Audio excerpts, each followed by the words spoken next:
하재 현장 조사 방법 중 하재 벡터링이잖아요. 근데 이제 의미를 아느냐 모르냐. 알면은 내가 봤을 때 한 페이지 적는데 문제가 없을 것 같고요. 저번에 한번 제가 말씀을 드렸잖아요. 하재 패턴이나 이런 게 나오면 하재 패턴의 개념과 하재 패턴의 생성 메커니즘 이런 부분들을 다 연관관계가 있는 부분들이잖아요. 벡터. 벡터는 이제 크기와 방향을 나타내는 물리량이잖아요. 예. 하설표의 크기는 방향이 나타내는 방향이고, 크기는 하설표의 길이는 크기가 되는 거고, 방향은 방향이 되는 거죠. 그래서 결국은 하염하고 연기에 대한 방향과 크기예요. 당연히 그 부분들이 연소 생성, 하재 패턴 생성 메커니즘에 또 영향을 끼치겠죠. 그래서 그런 부분들을 여기에 만약에 이 부분들을 적어주면 조금 부족하다 싶으면 생성 메커니즘 이렇게 적어주셔도 괜찮을 것 같고, 뭐 그렇습니다. 근데 이제 의미를 하면 하재 벡터링이라는 게 하재가 성장하고 그다음에 하재 조사하는 기법에 어떤 쓰이는 어떤 그런 부분들이고 결국은 하염하고 연기의 어떤 방향성과 크기에 대한 관점이더라. 그 방향성과 크기는 하염의 크기와 연기의 크기는 어떻게 되는 거예요? 결국은 흔적의 크기를 나타내는 거고 그 흔적의 크기가 하재 조사의 패턴에 영향을 끼치는 부분들이죠. 말을 안 하고 있지만 나중에 이 개요에서는 어떻게 돼요? 이런 어떤 하재 벡터링이 뭐다고요? 하재의 생성 메커니즘에 연관관계가 있다. 이렇게 하셔도 되고요. 여러분들 좀 크게 갖고 움직여 주시면 일단은 이게 핵심은 화염하고 연기의 뭐다고요? 크기와 방향을 나타내는 거예요. 그리고 그림 그려주시고 이렇게 되면은 뭐 한 페이지 문제가 없을 것 같아요. 그죠? 자, 이런 부분들이 그냥 툭툭 던져지니까 의미만, 핵심 키포인트만 몇 가지만 딱 알아두시고 그림 집어넣어 주시고 생성 메커니즘 적어주시면 저는 괜찮을 것 같아요. 자, 뒤에 대피 공간에 설치하는 하향식 피난구인데요. 이 하향식 피난구를 저도 수도 없이 찾아봤어요. 너무나 많은 곳에 산재해 있거든요. 이 부분들이. 그죠? 근데 산재해 있는데 이 부분에 어디에 들어가 있냐면 건축 자재 및 품질 인증에 대한 기준이 있죠. 그죠? 거기에는 제가 다 뽑아가지고 프린트 해드릴까도 생각을 했는데 왜냐하면 옛날 방화문 및 방화 셔터에 대한 인정 기준에 대한 것들도 그리 다 넘어갔죠. 그러니까 건축 자재에 대한 하재에 대한 어떤 위험에 관계되는 피난에 관계되는 부분들 뭐 이런 것들 거기 다 들어가 있단 말이에요. 그래서 저는 너무 많아서 지금 뽑을 수가 없어서 일단은 제가 자료를 이미 줬던 분들도 있지만 그것은 건축 자재에 대한 품질 인증에 대한 기준은 여러분들 반드시 암기를 하셔야 되는데 그 내용 중에 하향식 피난구에 대한 부분들이 있어요. 예. 거기에 내용들이 있는데 그 내용들이 달라요. 이거하고. 그래서 지금 내가 저기 자료 줬죠. 저기에. 예. 건축 자재 등 품질 인증 기준에 보면 하향식 피난구에 정확하게 없으신 분들 요거 건축 자재 및 품질 인증 기준에 대한 부분들 없으신 분들 금방 이거 없는 분들 자 없어요? 있습니까? 여기 있죠? 자 거기에 보시면 일부러 그게 정의를 가져왔어요. 정의가 그게 하향식 피난구에 대한 어떤 구에 대한 이야기를 하고 있고 그 밑에 보면 하향식 피난구의 성능 시험 및 성능 기준에 대한 부분들이 있어요. 그래서 이게 저번에 내줬던 게 아닌 거야. 이걸 가지고 해야 돼요. 이거. 저도 이거 찾느라고.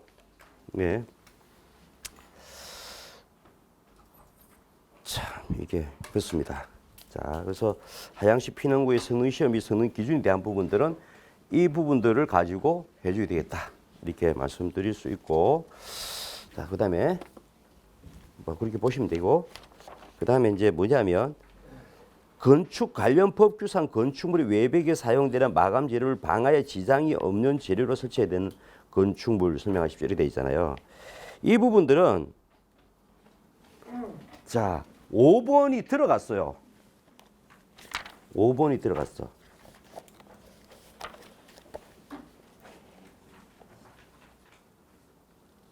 뭐냐면 그거는요 건축법 시행령에 있어요.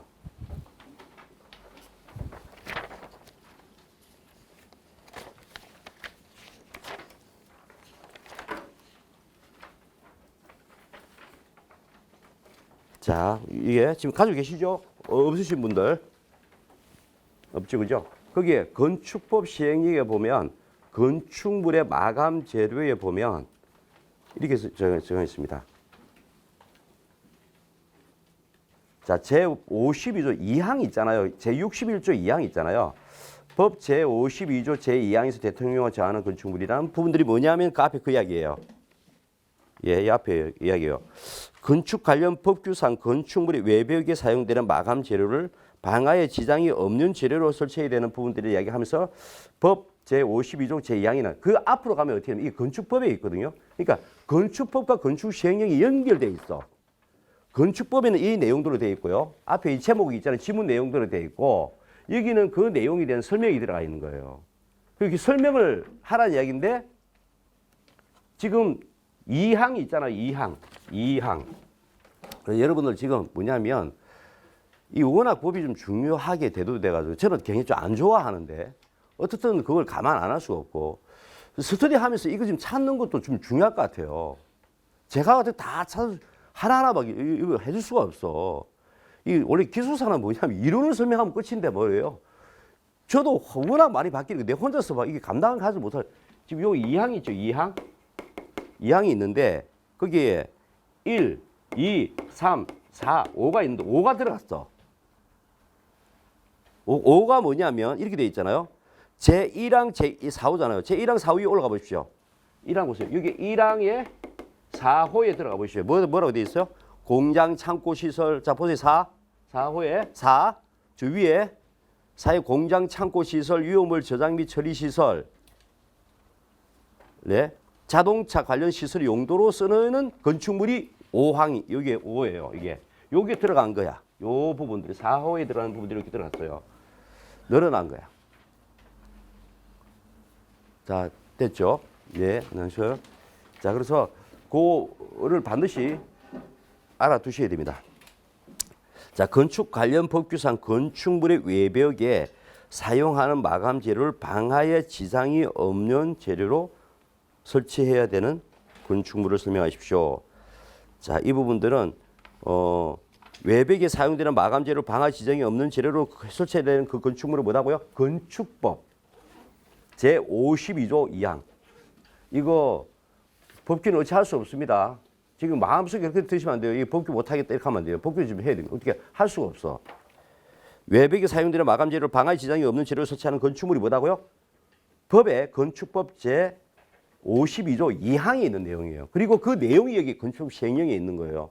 이 시행령을 외우라는 이야기입니다. 그죠? 그 시행령이 바뀌었다는 이야기입니다. 원래 4가지밖에 없었는데 2항에 5호가 들어간 거예요. 그 5호 내용이 뭐다고요?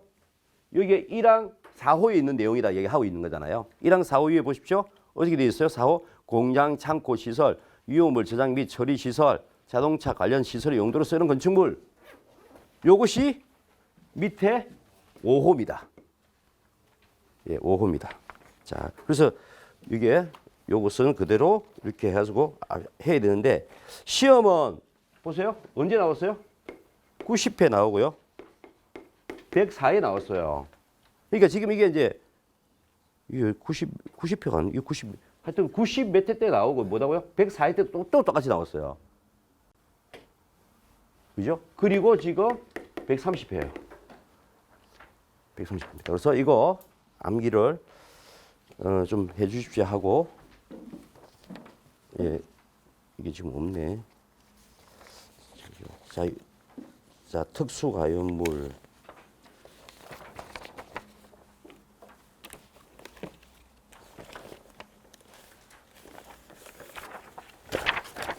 뭐 안 와가지고 나도 모르겠다. 빨리 가.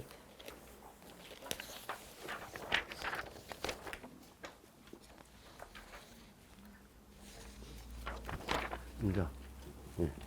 그리고 그렇게 보시면 되겠고.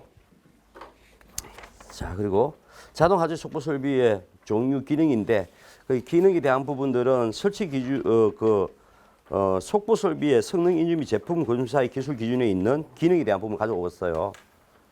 자, 그리고 설치 기준 봐두시면 되겠고.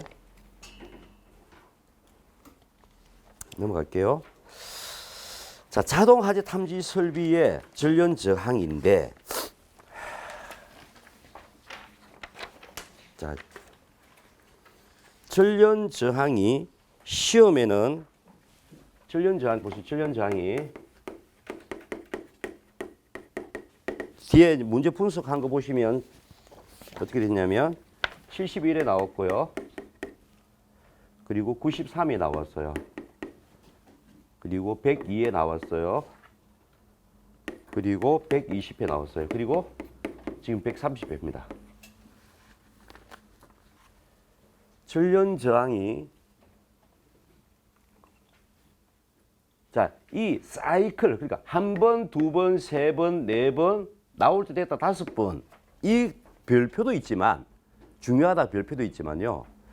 전련 저항은 우리가 전기 화재에 대한 원인이 굉장히 크잖아요. 전기 화재 원인이 1이잖아요. 전기 화재의 대부분의 대책이 전련 저항이 들어가요. 지금 법적으로 1년에 무조건 한 번 이상 법적으로 하나는 의무 사항이고 한 번은 의무 사항이고 한 번은 뭐다고요? 권고 사항 해도 되고 안 해도 되는 이렇게 돼 있어요. 그 징부고시에 그렇게 돼 법에 그 전기 관련법에 만들어 놨어요. 무조건 전련 저항을 측정하도록 이렇게 돼 있는데 옛날 전련 저항이 어떻게 됐어요? 150V 이하. 150V에서 300V. 300V에서 400V. 그다음에 400V 이상이에요. 400V 이상이지만 저압이기 때문에 우리가 600V까지죠. 그죠? AC는 DC는 750V까지잖아요. 원래 여기서 이렇게 뭐예요? 0.1메가옴, 0.2메가옴, 0.3메가옴, 0.4메가옴 이상이어야 됐단 말이에요. 그죠? 자, 요 부분들이 지금 어떻게 바뀌었어요? IEC에 대한 부분을 유럽에 대한 기준을 가져와서 우리나라의 KC 코드로 바뀌고요. 그리고 그 전련 저항의 값이 바뀌었어요. 물론 이것은 소급되지 못해서 일정한 이게 법이 바뀌기 전에는 뭐다고요? 이만큼 나와도 된다 이렇게 돼 있어요. 법은 그렇게 돼 있습니다. 그러니까 기존 건축물 뭐다고요? 이걸 가지고 측정하고 있어요. 어떤 시점까지는. 그리고 그 이유는 뭐냐면 이 전련 저항값에 맞아질 것 이렇게 돼 있고 보세요. 여기는 뭐냐면 SELV 그리고 PLV 자 이렇게 돼 있고 FELV 그리고 뭐냐면 500V 이하 그리고 뭐냐면 500V 초과요. 초과인데 DC 전압을 걸었을 때 250V 그를 걸고 걸었을 때 500V 1000V를 걸고 걸었을 때 요거는 0.5메가옴 1메가옴 1메가옴이에요. 이거 메가옴입니다. 전련 저항입니다. 메가옴. 그러니까 10의 6승 오음이 되는 거죠. 곱하기 10의 6승 오음이 되는 거죠. 곱하기 10의 6승 오음이 되는 거죠. 커졌다 그죠? 0.1, 0.2, 0.3, 0.8 더 강해진 거야. 일단 전련 저항이라는 게 뭐예요? 자, 이렇게 도체가 있고 외부에 피복이 있잖아요. 그리고 전련 저항을 측정할 때 이렇게 측정하고 하나는 뭐다고요? 접지를 이렇게 연결하잖아요. 연결해서 여기에 전압을 가합니다. 그러면 이거와 접지된 상태의 이 도체와 이 접지된 상태에서 저항은 얼마만큼 되느냐? 그러면 그 저항은 누가 결정하는 거예요? 요 놈이 결정하죠. 요 놈. 피복이. 이 피복이 저항이 높아야 당연히 전기가 안 새지.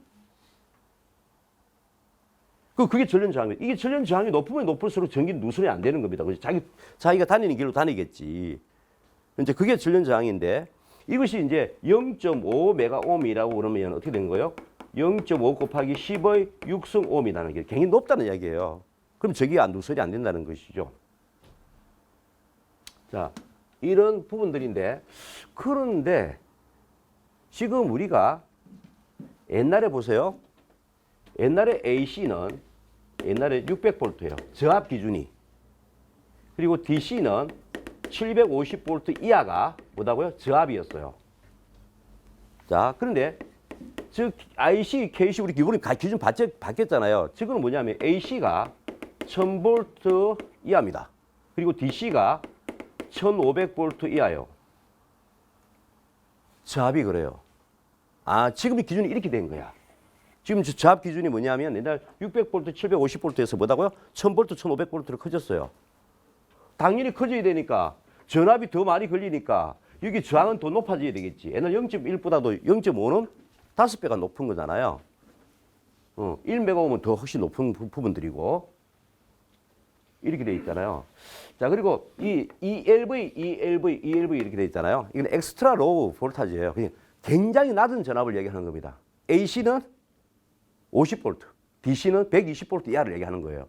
그러니까 이것들 중에서도 뭐다고요? 굉장히 낮은 전압이거나 500V 이하이거나 그리고 이것들은 뭐냐면 전기가 어떻게 구성되어 있느냐에 따라서 전기의 구성 방식에 따라 달라지는데 예.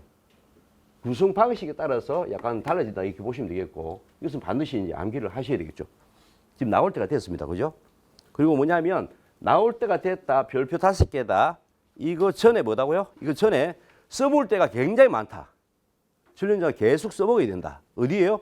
전기, 화재, 뭐 단락이나 뭐 지락 이렇게 나올 때 뭐다고 계속 써먹어야 되니 이 전련자에 대해서 반드시 알고 가셔야 됩니다. 그리고 암기는 기본이고요. 그리고 여기 지금 이거에 대해서 좀 내가 깊게 설명을 해야 되지 않아야 될지 모르겠어요. 뭐냐면 자, 일단은 뭐냐면 자, 여기 ELV라는 게 뭐 엑스트라 로우 볼타지예요. 굉장히 극저압이라는 뜻이잖아요. AC 50V 이하를 얘기하는 거고 그다음에 DC 120V 이하를 이야기하는 거야. 그러면 이것도 뭐다고요? 전부 다 뭐예요? AC는 50V 이하를 얘기하는 거예요. 굉장히 낮은 전압을 얘기하는 거야. 거기에 포함이 되는 거예요. 그러면 여기에 SELV는 뭐냐? 이게 SELV 그다음에 PELV 그다음에 FELV 이렇게 돼 있잖아요. 자, 이거는 뭐냐면 이 두 개는 변압기 있잖아요.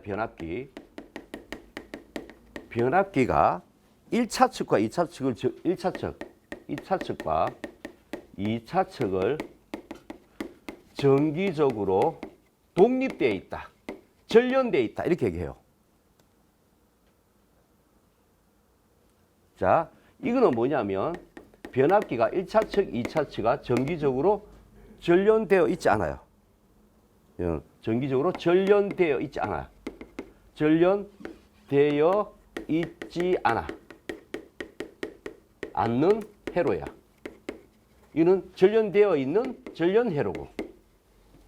말이 어렵다, 그죠? 그럼 이제 좀 더 갑니다. 그게 무슨 얘기예요? FLV는 뭐냐면, 이거는 뭐냐면, 일반 변압기야. 우리 일반 변압기야. 그리고 있잖아요. 단건 변압기 아시죠? 단건 변압기가 어떻게 되는 거예요? 건선을 같이 쓰잖아요. 이렇게 보면 철심이 있고 뭐다고요? 건선을 이렇게 감아가지고 이렇게 건선을 같이 쓰잖아. 단건 변압기는 건선을 같이 써버리잖아요. 전련이 안 돼 있는 거지. 예, 슬라이드 닥터라고 그러잖아요. 하여튼 일반 변압기든지 단건 변압기는 전련이 안 돼 있다 보시면 되는 거고, 전련이 되어 있는 건 뭐예요? 전련 변압기야.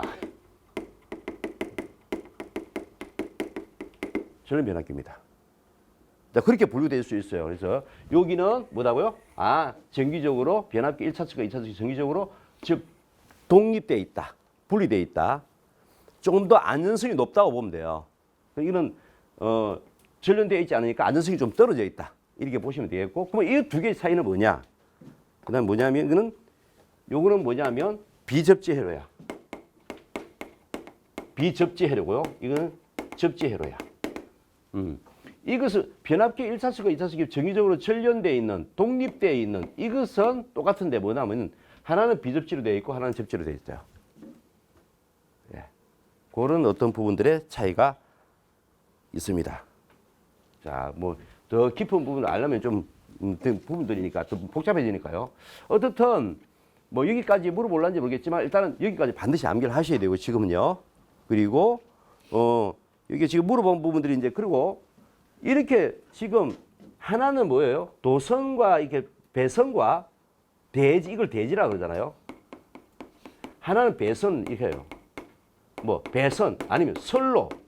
선로와 배선 똑같은 이야기고요. 하나는 대지, 뭐 외함, 뭐 접지 다 똑같아요. 그러니까 한 개는 뭐냐면 지금 이게 메가잖아요.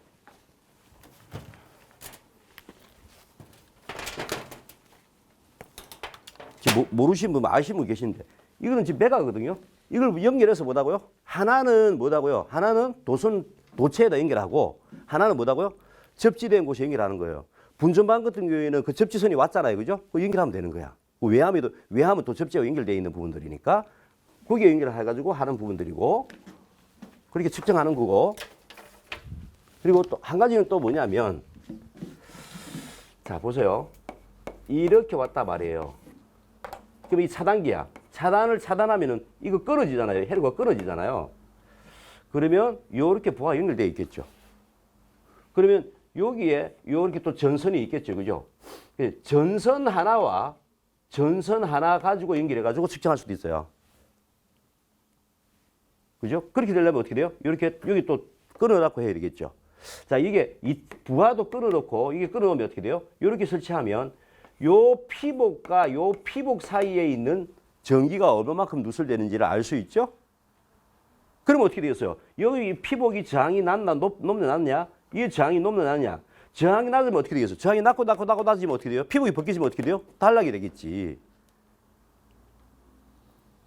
그죠? 합선이 되겠지. 나빠지면. 어떻든 배선 상호간 그리고 배선과 하나는 대지간 아니면 배선과 하나는 외함간 배선과 접지간 이렇게 측정을 한다고 물어봤잖아요. 측정 부분을. 자, 전원 회로에서는 전로와 대지 사이에 전로와 대지 사이 배선 상호간 두 개씩 하고요.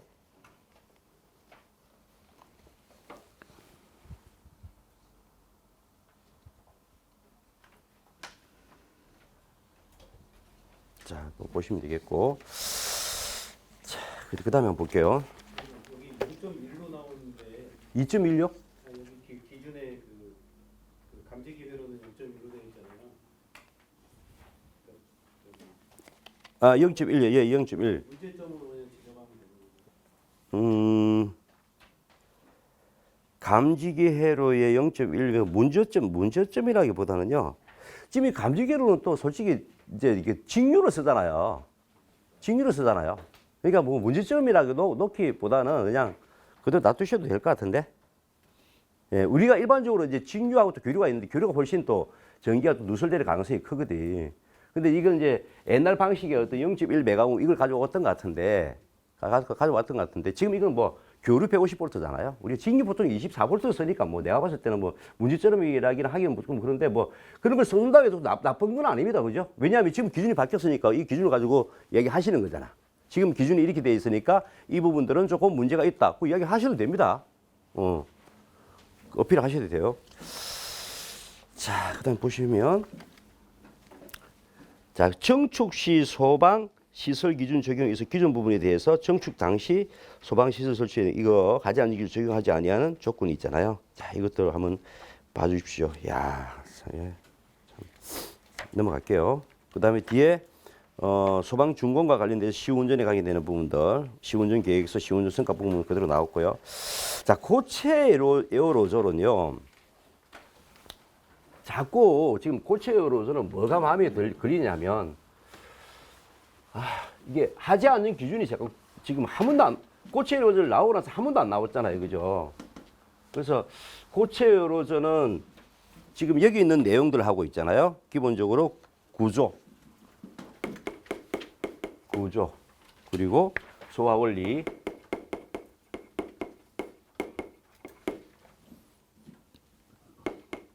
작동 방식,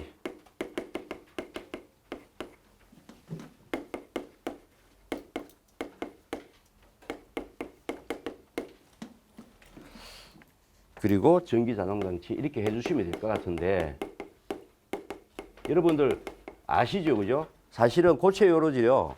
옛날에 기폭 장치에 약간 문제 있다 해가지고 좀 이슈가 됐어요. 전혀 그런 문제가 없었는데 기폭 장치에 뭐 화학적인 반응이 일어나서 뭐 폭발 사고 일어날 수 있다 뭐 이렇게 가버렸어. 그러면서 뭐냐면 쭉 뜨다가 시험 나오고 이렇게 했다가 있잖아요. 그 뒤에 푹 죽었어요. 그리고 전혀 그렇지는 않아요. 그렇지 않고 그리고 이제 저번에 이제 ESS 쪽에서 화재가 계속 진행이 되고 그리고 고체 에어로졸 가지고 화재 진압하는 어떤 동영상이 있었어요. 물론 이제 그 고체 에어로졸을 만든 회사 입장에서 그 동영상을 찍었던 것 같아요. 근데 어떤 사람들 또 실험을 하면 또 진압이 안 된다 뭐 이야기도 있고 막 그랬었어요. 어떡하든 컨테이너 박스에 ESS 에너지 저장 장치에 배터리를 넣고 화재를 나게 만들어 놓고 진압이 되더라는 얘기입니다. 그래서 그런 관점에서 다시 이제 이슈가 되고 지금은 이제 소화 설비로서 이제 화재 안전 기준이 법제화 돼 버렸잖아요. 그리고 그러면서 안 나왔어. 그리고 안 나왔어요. 그래서 저는 어떤 식으로도 나올 것 같은데 그러면은 우리는 준비를 어떻게 해야 되냐면 또 기출 문제 좀 중요하잖아요. 자, 이 기출 문제하고 저는 화재 안전 기준 이 두 개는 꼭 봐두셔야 되겠다. 지금 자꾸 문제가 뭐냐면 통합적인 문제가 나오잖아요. 기출 문제 나왔다가 그거 지금 이렇게 화재 안전 기준 이렇게 된 부분들이니까 그래서 이 두 개는 지금 화재 안전 기준 지금 계속 찍었던 부분들이기도 내기도 했는데 그 두 개는 반드시 좀 해두셔야 되겠다 이렇게 말씀드릴 수 있고 고체 에어로졸 러시아에서 만들어진 거 원래 아시죠, 그죠?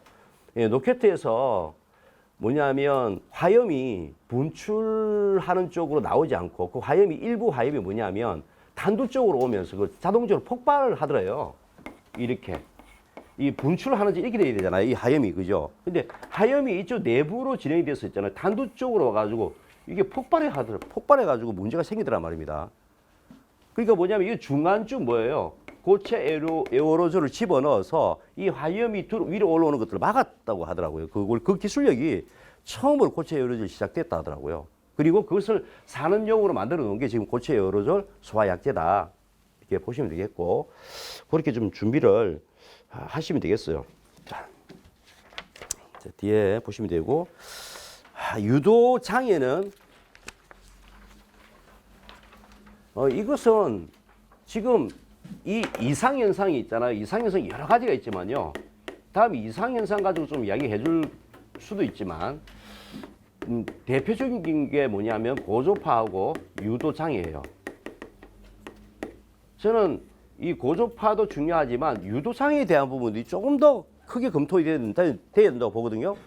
자, 이거 언제 나왔어요? 옛날에 고조파가 한 90회인가 89회인가 90회인가 그때 나왔을 거예요. 그리고 최근에 한번 나왔어.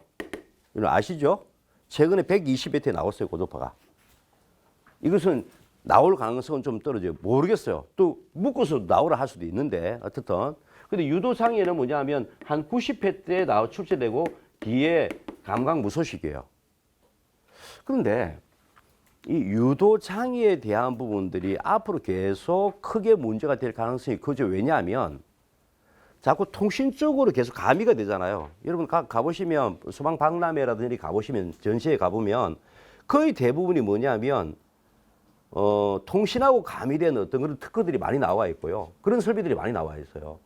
그러면 계속 이게 뭐냐면 소방 설비에 계속 뭐다고요? 통신이라는 부분들이 계속 가미가 될 거예요.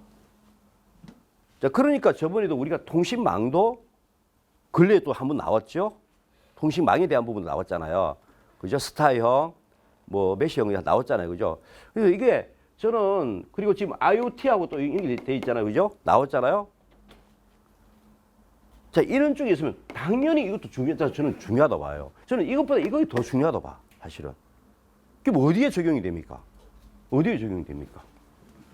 그러면 여러분들은 이 유도장애를 적으려면 어디에 적용이 돼야 되겠어요? 아니, 제가 몇 번 이야기했잖아요. 요거요. 아날로그 감지기잖아요. 그리고 요거는 뭐예요? 중계기잖아요. 그리고 이게 일반 감지기잖아요. 요거는 어떻게 됐어요? 뭘 하라 이게 됐어요? 이거 뭘 쓰라? 이렇게 돼 있잖아요. 다음에 어떻게 할래요? 유도장애에 대해서 설명하고요. 유도장애에 관련된 설치 기준에 있는 내용들을 적으십시오 하면 여러분 어떻게 할래요? 지금 문제는 그런 자꾸 추세인데.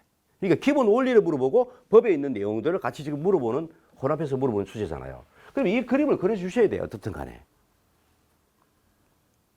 당연히 또 뭐예요? 여기에는 또 여기에 또 이렇게 루프로 되어 있으면 당연히 여기도 뭐예요? 통신이 지나가면 차폐선 써야 되는 것들이고. 차폐선 어디에 쓴대요? 수신기와 수신기, 수신기와 예, 중계기, 수신기가 뭐다고요? 알로우 감지기? 이렇게 돼 있잖아요. 왜냐하면 여기 뭐가 있어요? CPU가 있잖아요. 여기 뭐가 있어요? CPU가 있잖아요. 이 큰 CPU가 있잖아요. 예. 통신을 주고받아야 되는 부분들이고, 거기는 당연히 이제, 이게 필요한 게 물론 이제 여기는 뭐 이제 교류 부분들은 아니지만, 여기에 필요한 게 뭐가 들어가야 돼요? 통신선로도 들어가야면 전원선도 들어가야 되잖아. 그렇잖아요. 여기도 통신선로 들어가면 전원선이 필요해. 이 돌아가려면 자기 통신선도 있어야 되지만 전원선도 있어야 되잖아요. 그럼 같이 지나면 그게 여러 가지 문제가 발생한단 말이에요. 자, 어떻든 저는 개요에다가 무조건 하면 이거 적어주셔야 된다고 봐.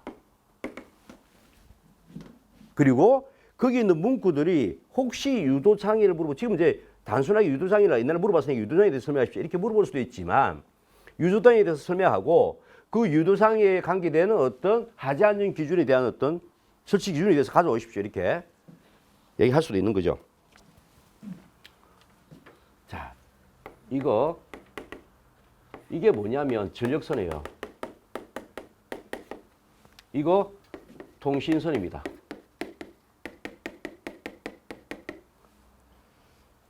전력선에 이렇게 걸려 있는 전압은 뭐예요? 이걸 대지전압이라는 거죠. 우리 220V는 대지전압이에요? 대지전압이 아니에요? 대지전압이에요. 왜냐하면 우리는 이렇게 쓰잖아요. 변압기가 이렇게 돼 있잖아요. 이렇게 돼 있잖아요. 그 삼상은 대지전압은 아니에요. 이 전압과 이 전압은 380V니까. 근데 이 뉴트럴하고 같이 써야 되잖아. 이건 대지전압이죠. 이 두 개 220 걸리는 건 대지전압이에요. 그렇게 얘기할 수 있어요. 이 대지전압. 접지하고 연결되어 있는 전압이잖아요. 여기에 만약에 220이 걸렸다. 그리고 여기에 어떤 떨어져 있으면 뭐예요? 뭐가 발생하면 C1이 발생하고 이게 대지하고 C2가 이렇게 발생하는 거예요. 자, 여기에 지금 뭐냐면 여기에 전력선에 이만큼의 대지전압이 있더라. 그런데 뭐냐면 통신선에도 자기 전압이 있겠죠. 전류가 있겠죠. 통신선을 주고받는 게 있겠죠. 그죠? 그런데 뭐냐면 이 주고받는 신호 말고 이놈 때문에 여기에 뭐가 발생하더라 뭐냐면 E가 발생하더라. 그 E가 뭐다고요? 여기에 원래 전압 말고 원래 전압 말고 여기에 플러스 E가 발생하는 거야. 그 유도가 되는 거야. 그러면 이것은 이놈은 뭐다고? 이놈 입장에서 뭐다고요? 잡음이 되지. 들어오지 말아야 될 전압이니까 그게 들어왔으니까 신호가 들어왔으니까 그 잡음이 되는 거죠. 그걸 유도장애라고 그러는 겁니다. 그죠? 그걸 봤더니 뭐냐면 C1 플러스 C2분의 C1 곱하기 E 여기 ES를 그럴게요. ES를 그럴게요. ES만큼 그리더란 말입니다. C1 요런 원래는 뭐냐면 굉장히 가까이 있으면 아주 미세한 전류가 이렇게 흐르거든요. 여기에 흐르는 전류와 여기에 흐르는 전류가 동일하다 해가지고 뽑아 유도가 돼요. 유도가 되는데 거기까지는 아실 필요가 없고 어떻든 간에 복잡하잖아요. 뭐냐면 여기 전력선이 있어서 여기 통신선이 있었는데 이 전력선에 의해서 뭐요? 정전 어떤 그런 어떤 정전 어떤 용량, 정전 용량에 의해서 발생하더라. 그럼 정전 용량은 여러분 뭐 어떻게 돼요? 입실론 D분의 S잖아요. 그잖아요? 결국은 뭐냐면 관계 이놈하고 이격에 영향을 받는 거야. 그래서 어떻게 합니까? 이 두 개를 뭐야? 이격하면 되는 거야. 이 거리를 멀게 하면 되는 거야. 이 거리를 멀게 하고. 이게 뭐다고요? 통신선에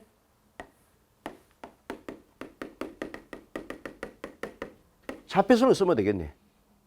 아예 유도를 시켜서 뭐예요? 이 통신선에 어떻게 된다고요? 요렇게 꼬여져 있잖아. 그리고 요렇게 돼 있고 이것도 좌표선 물어봤잖아. 자, 이렇게 돼 있잖아. 그리고 피복이 이렇게 돼 있잖아요. 그러니까 아예 이 좌표선에 유도를 해서 뭐다고요? 접지를 해주는 거야.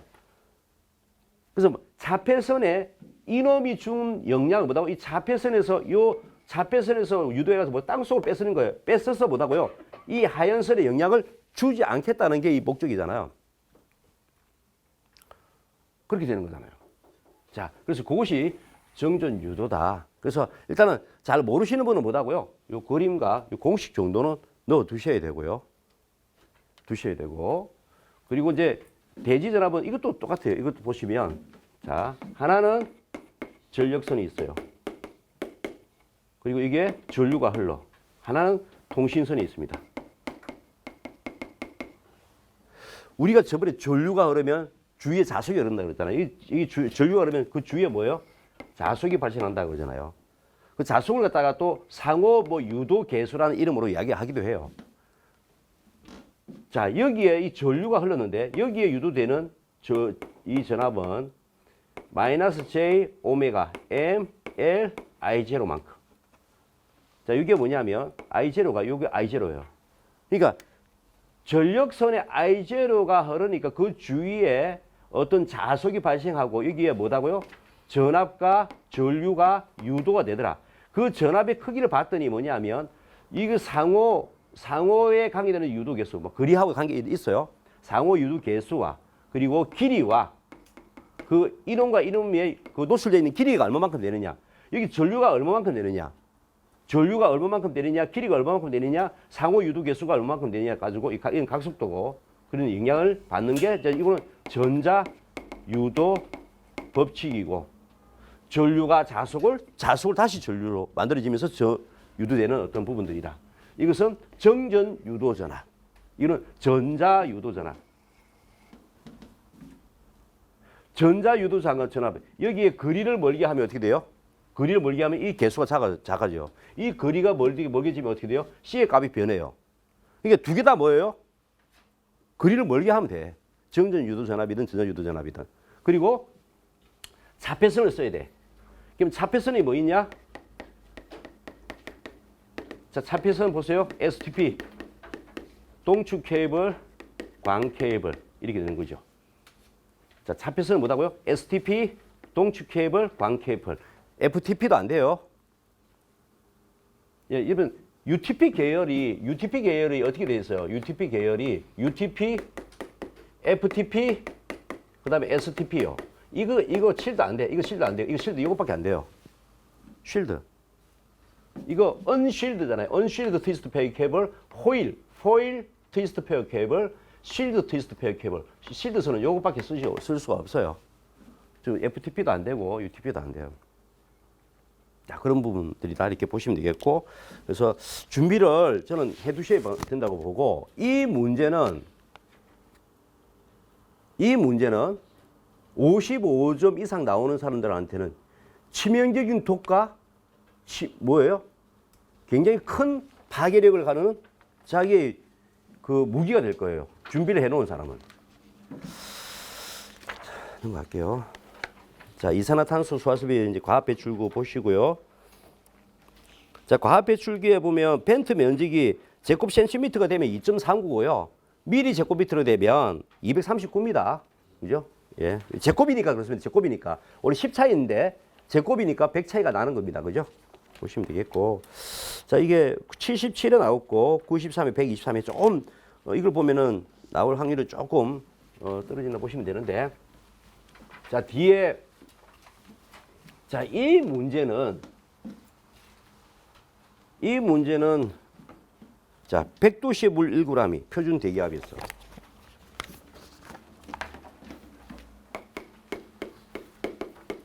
물 1g이요. 표준 대기압입니다. 압력 상태에서 100% 수증기로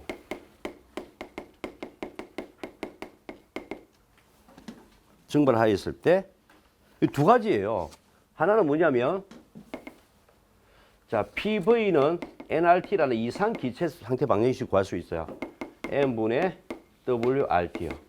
그리고 V는 PN분의 WRT로요. 자, 그리고 1g이잖아요. 곱하기 0.082 곱하기 273에 이게 켈빈이잖아요. 274 플러스 지금 100도씨로 올랐잖아요. 그러니까 373이 될 거고요. 1기압이고.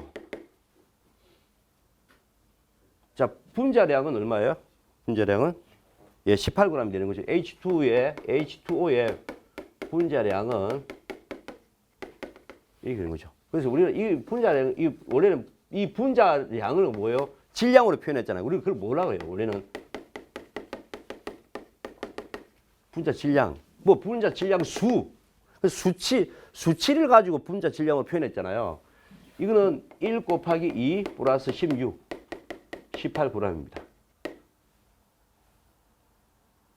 이것을 알아야 되는 거, 왜 이게 18g이 되는 거도 알아야 되는 이유가 뭘 때문에 그렇죠? 뭐로 뭐냐면 0도씨 1기압의 표준 대기압에서 뭐예요? 22.4리터 안에는 1몰이 들어가 있다는 어떤 부분들이 아보가드로의 법칙이고 1몰이라는 게 뭐냐면 6 곱하기 10의 23승계라고 얘기하잖아요. 분자, 원자든. 그럼 이거는 뭐냐면 물 분자가 이게 하나가 있다는 게 아니고 몇 개 있다는 거예요? 6 곱하기 10의 23승계가 들어가 있고 22.4리터 안에 22.4리터 안에 몇 개 들어가 있다고요? 즉 H2O가 6 곱하기 10의 23승계가 들어가 있고 그것이 소주 반잔 정도 된다면서요. 소주 반잔 정도가 18g이 되는 거죠. 그래서 이 뭐를 모르면 이것도 이해 안 간다요. 그것을 했고 이 질량을 또 어떻게 표현한 거예요? 양성자수, 이 원자로 봤을 때 양성자수 보세요. 양성자수 여기는 뭐가 있어요? 양성자가 있고 여기는 중성자가 있죠. 외부는 뭐가 있어요? 전자가 있죠. 이렇게 돼 있고 양성자수는 플러스를 띠죠. 이거는 극성을 띠지 않고 이거는 마이너스를 띠잖아요. 자, 이렇게 돼 있고 그래서 전자는 양성자의 얼마예요? 1840분의 1배입니다. 질량이. 그래서 질량을 따질 때는 이걸 안 따지는 거죠. 그래서 질량을 따질 때는 뭐냐면 양성자와 중성자를 따지는 겁니다. 그 지금 이거 질량수로 이 18g을 뽑아내는 때는 뭐냐면 양성자수 플러스 중성자수요. 그런데 수소는 보세요. 외부 전자 하나, 양성자 하나, 중성자 없어요. 이놈은. 그리고 헬륨 보세요. 헬륨 어떻게 돼요? 이렇게 돼 있잖아요. 헬륨은 뭐냐면 양성자 2개, 중성자 2개, 전자 2개야. 그죠? 그러면 뭐예요? 이 헬륨은 2, 4가 되고 이게 뭐다고요? 이거다 말이에요. 이거다 말이에요. 이게 뭐다고요? 분자 질량 수입니다. 헬륨은 뭐다고요? 헬륨은 무조건 4g이 되는 거죠. 그리고 이거는 뭐다요? 원자 번호입니다. 원자 번호, 전자수, 양성자수, 중성자수. 그리고 이게 뭐냐면 헬륨은 지금 이게 뭐다고요? 원자 번호를 표기하기도 하고 안 보일 건데 이 원자 번호는 뭐다고요? 양성자수, 중성자수, 전자수. 원자 번호도 2고 양성자 2개이고 중성자 2개고 전자 2개야. 여기는 뭐다고요? 양성자수 플러스 중성자수야. 이건 질량을 표현하기 위해서 있는 거거든. 그럼 질량은 뭐다고요? 전자가 너무 가벼우니까 빠진 거야. 그러면 양성자수 몇 개? 2개. 중성자수 몇 개? 2개. 그게 4g인데 4g이 이해 안 가잖아요. 아보가드로의 법칙을 알아야 된다. 여기는 헬륨이 몇 개다고요? 6 곱하기 10의 23승계가 22.4리터 안에 들어있고 그것이 4g이라는 뜻이죠. 자, 옆으로 삐져갔는데 자, 그래서 그런 어떤 관점으로 보시면 되고 자, 이거 만약에 T분의 샤르의 법칙으로 하면 어떻게 돼요? 지금 0도씨잖아요. 그러면 273도씨입니다. 켈빈으로 0도씨. 그리고 22.4리터야. 그건 아보가드로의 법칙이니까. 그리고 뭐예요? 273 플러스 100도씨까지. 그리고 V2야. 그게 뭐 V2가 나오겠지, 얼마? 근데 이는 몇 g일 때? 18g일 때 부피잖아. 1g일 때 부피를 바꿔야 됩니다. 18g일 때 부피야. 1g일 때 부피로 빠지면 뭐예요? 1.7리터가 나와요. 이러면 30 얼마 나올 거예요? 30 얼마 나올 거예요? 이는 뭐다고요? 18g일 때 뭐야? 30리터가 나오는 겁니다. 1g일 때는 몇 리터 나오냐? 이렇게 되는 겁니다. 그럼 1.7 정도 나올 거예요. 자, 어쨌든 샤라의 법칙인데 지금 여기서는 이것도 중요하지만요. 혹시나 이 부분 가지고 계산 문제가 나올 수도 있어. 1700배 부피가 팽창하는 부분들 있잖아요. 이 부분들은 계산 문제로 반드시 알아두셔야 되고 또 한 가지 뭐냐면 이건 어디에 써먹을 수도 있어요? 계속 나중에 질식 수화에 써먹어야 된단 말이에요. 그래서 반드시 알아두셔야 되는 부분이 있다. 샤르 법칙을 가지고 뭐예요? 부피 팽창에 대한 부분들 이런 부분들도 반드시 알아두셔야 되고요. 자, 그다음에 이제 소방 설비에 적용되는 배선 공사 용도별로 우리는 소방에는요. 이 보세요. 내화 배선, 내열 배선, 일반 배선, 그다음 사폐 배선 이것이 네 가지 다예요. 그래서 그거 하고 일반 배선은 어디 사용되는지, 그다음에 내화 배선은 기본적으로 어디 많이 사용돼요? 보세요. 비상용 설비부터 뭐다고요? 가압 송수 장치나 아니면 배전 MCC까지나 이런 부분은 전부 다 내화 써야 되고요. 상용부터 가압 송수 장치까지는 뭐다고요? 내열 배선을 써야 되는 겁니다. 그죠? 자, 그런데 그것을 동시에 사용하지 않기 때문에 하나를 사용하면 어떻게 돼요? 내열을 써야 돼요? 내화를 써야 돼요? 내화를 써야 되는 겁니다. 일반적으로는. 그죠? 그 다음에 차폐 배선은 아까 통신 솔로로 쓰는 어떤 그런 쪽이고, 자, 차폐 배선 시공시 고려사항에 대한 부분들인데, 자, 이 부분도 하면서 차폐 배선 좀 적어주세요. 이 차폐, 이거 말고도 차폐, 여러분 이런 것도 물어봤어요. 왜 꼬여 있는지 물어봤어요. 왜 이거 꼬우는지 물어봤습니다. 그리고 뭐다고요? 외부에 차폐선, 그리고 피복이 이렇게 되어 있는 거 마지막 밑에 있고요. 차폐선은 이렇게 접지가 되어 있죠. 자, 꼬여 있는 거는 뭐다고요? 아니, 자기 자체적으로도 잡음이 생긴단 말이에요. 이놈이 또 영향을 줄 수도 있겠지. 그러니까 뭐냐면 꼬여 있는 거는 뭐다고요? 내부의 잡음, 자기 자체적으로 내부의 잡음을 뭐다고요? 상쇄하는 데 써. 그러면 외부의 차폐선은 어떻게 되는 거예요? 외부에서 잡음 오는 부분들을 상쇄하는 데 써. 그럼 이 접지는 어떻게 되는 거예요? 외부에서 이 차폐선하고 연결되어 있잖아요. 접지가 되어 있잖아. 외부에서 오는 부분들 차폐해서 연결해가지고 뭐다고요? 아, 이쪽 빼야지. 외부에서 오는 잡음들은 뭐예요? 차폐선을 모아서 뭐다고요? 배지로 방류시켜 주는 겁니다. 자, 어쨌든 그 그림 그려주면서 뭐 이야기를 해주시면 되겠죠. 그죠? 자, 이거 물어볼 수도 있어요. 자, 이거 실제 물어봤어요. 투시드 페이퍼 케이블 왜 썼냐고. 자, 책에 있습니다. 보시면 되고요. 자, 터널의 종류, 횡류 방식인데, 자, 이거 전에요. 제가 이걸 내준 게 있어요. 일부러. 이제 아니 좀 해줘야 되겠다 생각이 들어서.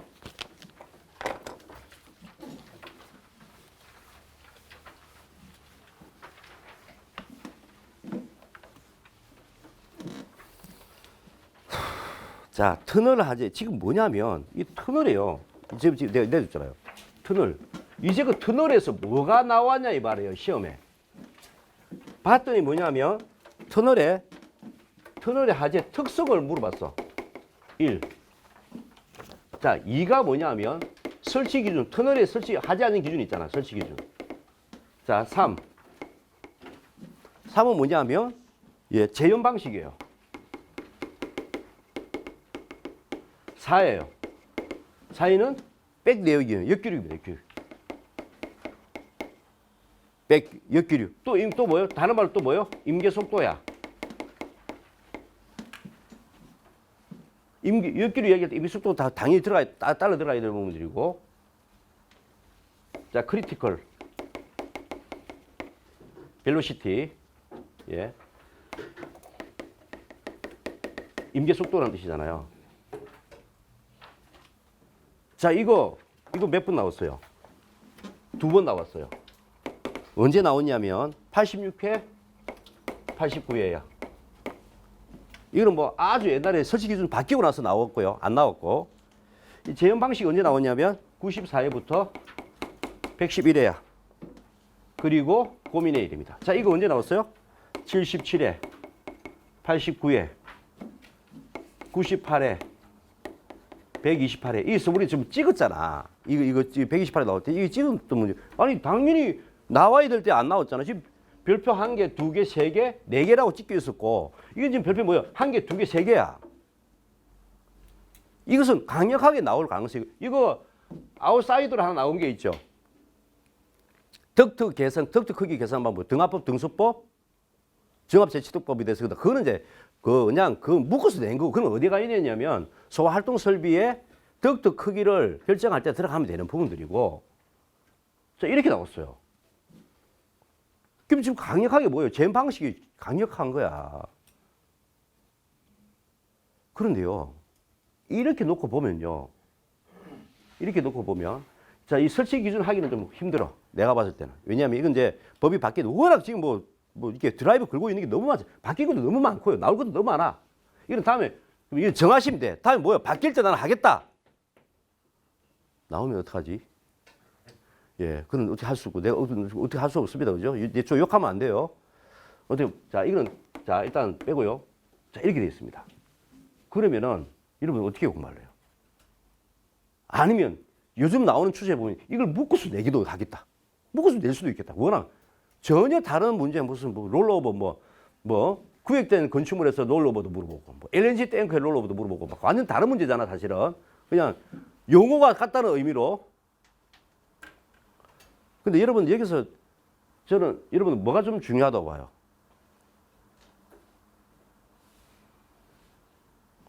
이걸까요? 이걸까요? 이걸까요? 이걸까요? 1번이라고 생각하시는 분.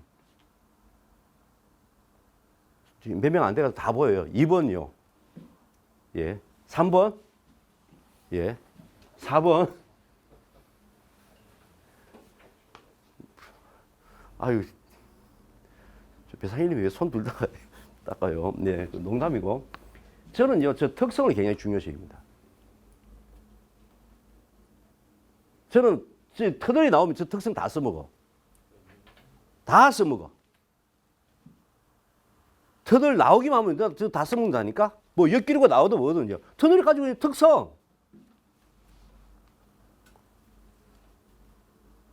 터널이 가지고 특성 다 써먹습니다.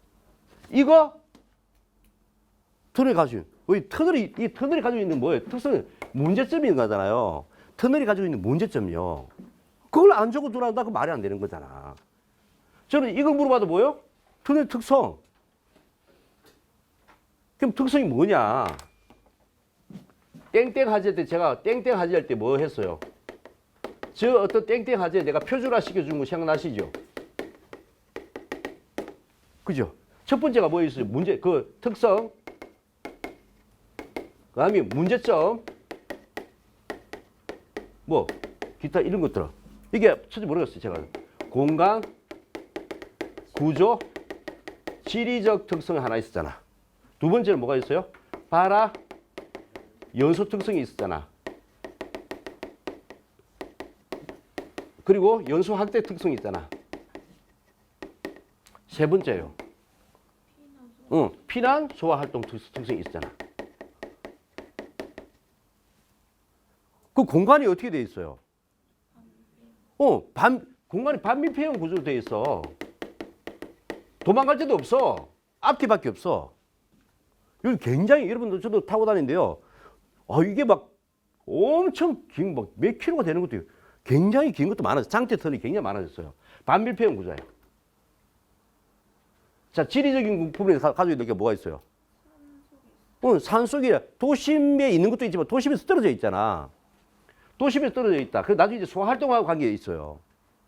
도심에서 떨어져 있어. 도심에서 떨어져 있어. 그럼 떨어져 있다는 얘기 뭐예요? 소방대의 역할을 기대할 수가 없어. 그럼 누가 해야 돼? 자의 소방대가 다 알아서 해야 되는 거야. 거기 있는 사람들. 거기에 근무하는 사람들이 다 하지 지나고 이거 다 고민하셔야 돼. 그리고 발화 연소 특성, 연소 하식 특성인데 사실은 자동차가 없으면 아니 뭐 날개 뭐가 있어요? 다 콘크리트 덩어리인데. 근데 전부 다 무엇에서 일어납니까? 자동차에서 일어나잖아. 안 일어나면 다행인데 일어나면 뭐요? 그냥 자동차 그냥 일어나나? 사고로 일어나잖아요. 그러면 어떻게 되게요? 그냥 한 대로 끝나는 게 아니고요. 몇십 대가 뭐예요? 문제가 생길 가능성이 큽니다. 그럼 거기는 뭐다? 자동차가 가지고 있는 특징이 뭐예요? A급도 있고 B급도 있고 C급도 있고 굉장히 높은 열 방출률을 가지고 있잖아요. 자동차도 10메가와트 정도의 어떤 방출을 내고 가까이 내는 거 내고 버스 한 대는 얼마요? 20메가와트의 열 방출을 내잖아. 그리고 피난 소화 활동. 피난 어렵잖아요. 앞뒤밖에 없어. 뭐 위로도 못 가고 내려도 못 가고 뭐예요? 그 앞뒤 위로만 가야 돼. 금방 뭐예요? 연결 찰 거야. 그리고 소화 활동도 바라볼 수 없고요. 자, 이 부분들을 못하고요. 항상 저는 딱 턴을 딱 나오잖아요. 딱 놓으면 이것을 왜 해보냐. 여러분들 생각해 보세요. 여러분, 재현 방식 역기를 물어봤다? 좋은 점수 받을 수 있을까? 이건 다 알아, 솔직히. 모르는 사람이 이상한 사람이지. 그러면 저 솔직히 다 이런 것들을 못하고요. 한 60점, 65점 받으면 잘 받는 거예요. 100점 만점에. 물론 이제 내부에 어떻게 구성하느냐, 어떻게 하느냐, 어떻게 그림을 그려주느냐, 뭐 해야 되겠죠. 근데 어필을 해야 되잖아요. 뭘 어필을 해요? 터널이 가지고 있는 특성을요. 왜 위험한지요? 이것 때문에 위험하잖아. 위험하니까 재현 설비에 대한 부분들 어떻게 하자? 위험하니까 뭐다고요? 역기류에 대한 임계 속도를 감안해서 설계를 제대로 해서 역기류가 발생하지 않도록 하자. 뭐 이런 거잖아요. 터널은 이거 하면 끝이에요. 그리고 뭐예요? 이게 했잖아. 이슈 해가지고 딱 해놨죠. 뭐예요? 방음 터널 하나 넣어놨잖아요. 그래서 이 문제를 연결해서 있잖아. 만들어 놓은 건 굉장히 중요한 거야. 왜? 이 문제들을 뭐다고요? 업그레이드 시켜줄 수 있는 게 있잖아. 이름 때문에. 아, 좀 더 확대한다고 그러면 이걸 개요 집어넣어도 돼요. 토대를 가지고 있는 부분들. 이런 부분들이 있는데 뭐다고요? 나 이거 설명하겠다 이 말이지. 나 이거 있는데 이거 설명하겠다는 거지. 이거 있는데 뭐 이거 설명하겠다 그렇게 넣어주셔야 돼요. 그래서 숲을 보는 게 굉장히 중요해요. 물론 디테일하게 그 부분을 딱 맞춰가 들어가는 것도 굉장히 중요하지만요. 숲을 보는 능력도 굉장히 중요합니다. 자, 왜냐하면 한 문제 가지고 나오면 땡큐야. 안 나오면 뭐야? 써먹어. 그걸 계속 고민해야 돼. 왜냐하면 우리는 공부하는 시간이 부족해요. 그죠? 그렇잖아요. 그냥 1시간, 2시간 막 눈치 보면서 내잖아요. 앞에서야 뭐, 교수님 뭐 회사를, 뭐 어떨 때는 뭐 우스갯소리로 그냥 회사를 그만두라, 뭐 회사에 그렇게 충성하게 그렇게 하지만 사실 힘들잖아요. 현장에서 벌어보고 살아야 된단 말이에요. 쉽지 않잖아요. 저도 엄청 찍혔어요. 그때. 어떤 사람들은 한 번은 찍혀가지고 발령 나가지고 이제 요령이 생겨가지고 이렇게 잘나면 찍힐 수밖에 더 있나요? 공부한다고 모르고 이야기했다가 그냥 처음에는 이해한다고 하더니 나중에 이해를 안 하더라고. 이해를 못. 그렇잖아요. 다 열심히 일을 하는데 있잖아요. 이해할 수가 없는 거야. 내가 봐도. 내가 위에 팀장인데 공부하는 거 싫어하지. 지금 이거 뭐 사활을 걸어놓고 지금 사회생활을 하는 거잖아요. 안 잘리려고. 근데 어떻게 하여튼 공부는 효율적으로 해야 돼요. 나온 김에 그 뒤에 이제 방염 할게요. 방염.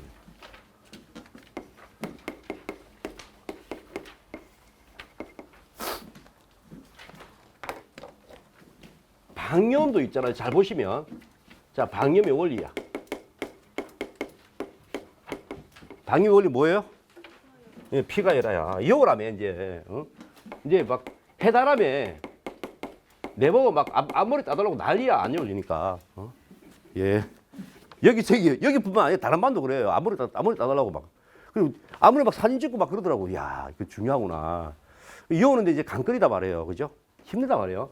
이게 뭐냐면 두 번째는 대상과 대상 물품이에요. 자, 세 번째는 뭐냐면 방염의 성능 기준이야.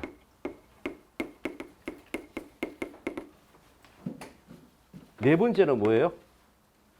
네 번째는 자 이렇게 되는데 성능 기준은 뭐가 있어요? 잔투 탄저발이야. 뭐 응? 저번 주에 제가 그랬잖아요. 아유, 이 몸이 한 개밖에 안 돼가지고 이 해주고 싶은데 아니 답답한 내가 해줘야지 뭐. 예, 예. 답답한 사람이 지는 거지 할 수 있나? 어떻게? 잔투 탄저발. 잔염 시간, 잔신 시간, 단염 면적, 접염 면적, 접염 횟수, 발연량이잖아. 그리고 이 발연량은 또 나왔잖아. 발연량 400의 의미와 측정 방법에 대해서 이 또 성능 기준 안에서 나왔잖아요. 발연량의 400의 의미와 측정 방법. 의미 2번, 이거 측정 방법 1번 이렇게 나왔잖아요. 네 번째, 방염의 문제점과 개선 방안이요.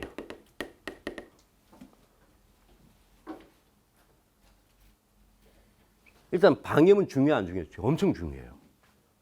방염 청에서 있잖아요. 계속 왜 안 하냐면 청에서 내가 이거 수십 번 얘기. 청에서 계속 드라이브를 걸고 싶어요. 방염 쪽에서 어떻게 개선하지? 어떻게 개선하지? 그걸 계속 소방기술사에 물어봐요. 소방기술사회 쪽으로 방염을 어떻게 해야 되는지 이렇게 바꾸고자 하는데 괜찮아요. 이렇게 바꾸고자 하는데 괜찮아요. 계속 문의가 들어온단 말이에요. 질의가 들어온단 말이에요. 방염청에서 법을 만들려고 하는데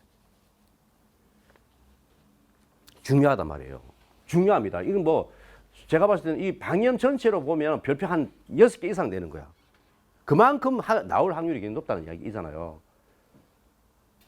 자, 방염의 원리는 뭐예요? 피복 이론, 가스 이론, 열적 이론, 화학적 이론이잖아. 무기염류로 피복, 무기염류로 피복해서 질식. 가스 이론은 뭐다고요? 불활성 가스가 나와서 그게 내부에 뭐예요? 불활성 가스가 나와서 불활성 가스가 나오면 뭐가 됩니까? 희석과 질식이죠. 자, 보세요. 여기에 화재가 나서 뭐가 나와요? 활성 라디칼이 나와. 자, 이놈과 뭐요? 산소가 만나가 열과 빛을 내. 그런데 여기에 뭐가 있어요? 불활성 가스가 나왔어. 그러면 이렇게 되면 뭐예요? 이 가연성 가스야. 가연성 가스가 줄어드는 희석 개념이 되는 거고, 희석 개념이 되는 거고, 이렇게 되면 어떻게 돼요? 산소의 농도가 줄어드는 질식이 되겠지. 질식과 뭐요? 희석. 불활성 가스. 불활성 가스를 집어내서 뭐요? 가연성 가스 관점에서는 희석. 농도가 줄어드는 거가 되는 거지. 그리고 뭐죠? 산소의 농도가 줄어드니까 질식이 되는 거지. 열적 이론. 방염 처리를 안 했더니요. 열을 가했더니 400도씨에 발화가 돼가서 발화가 돼. 방염 처리를 했더니 뭐예요? 600도씨를 두야 발화가 돼. 200도씨만큼 흡열에 의한 냉각이지. 뭐 그게 물로서 뭐 이렇게 된다는 게 뜻이 아니고 온도를 더 줘야 분해가 돼 나오는 거야. 잘 분해되지 않고. 자, 세 번째. 화학적 이론이잖아. 여기 방염에는 뭐가 있어요? 방염에는 플로리움, 염소, 브롬 이런 놈들이 있잖아. 무슨 영향을 끼쳐요? 오존층 파괴 영향을 끼치지. 그래서 외국인은 뭘 한다고요? 저 할로겐계를 넣지 않고 뭐요? 멜라민계를 집어넣지. 이제 환경에 대한 부분들을 오존층 파괴 영향을 끼치니까 못 쓰도록 되어 있는 거야. 자, 대상 반드시 외워야 되고요. 못 외운다, 그런 말을 하시면 안 돼. 못 외운다 하면 그냥 죄송하지만 소방기술사가 나는 그만둔다 생각해야 돼. 그만큼 뭐냐면 중요하단 말이에요. 자, 성능 기준을 하셔야 되고. 성능 기준은 두 가지가 있어요. 요 성능 기준이 어디에 있는 거지? 방염 성능 기준이 있고, 이 화재 예방 소방 어디 있지? 이거 방염? 금피방이 어디 있지요? 원래 종합적인 어떤 그 기준들이 여러분들은 나와줘야지. 그러니까 뭐냐면 이 방염에 대한 이 공통적인 기준들이 들어가 있는 부분들은 뭐다고요? 어디 있고 하나는 방염 성능 기준이 있어요. 그 시험은 요게 한 번이고 두 번 나왔어.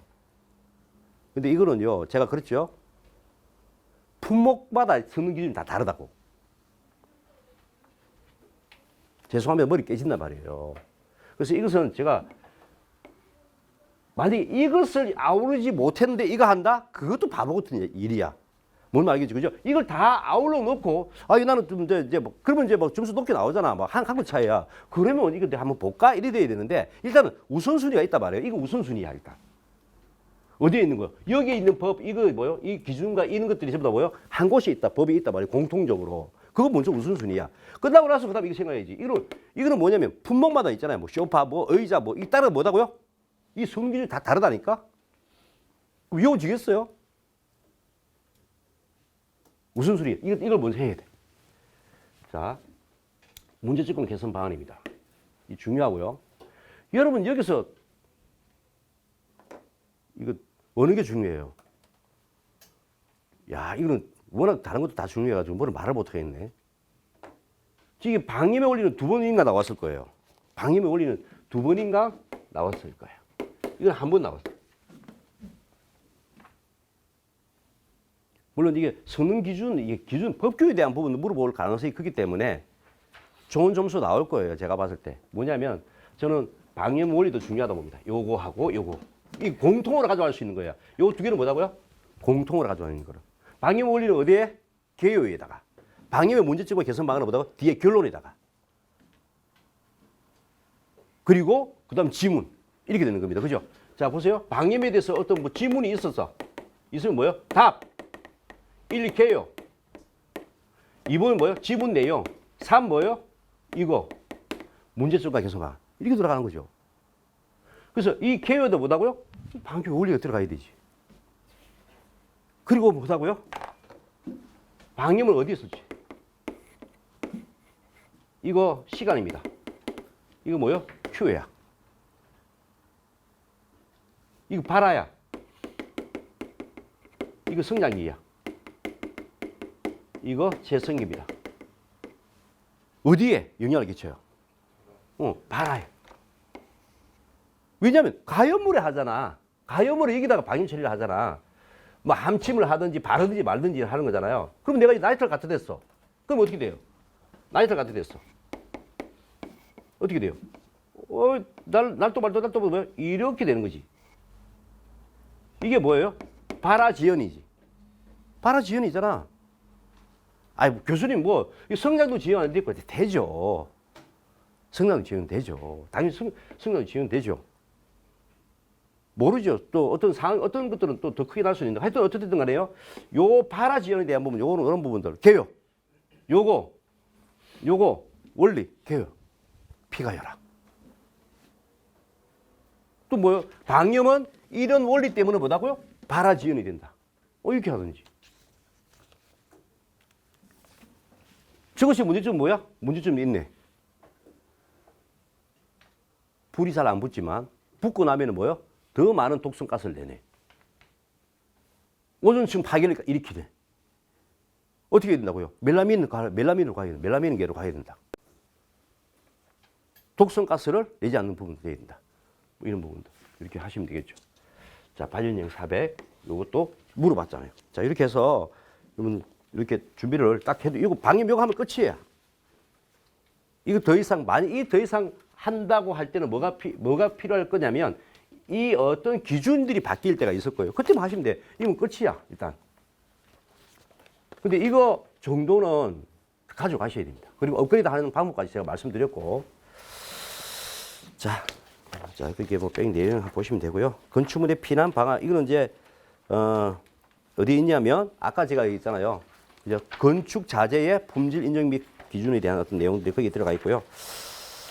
자, 애혼합이 있어서 무혐 영역과 소염 거리.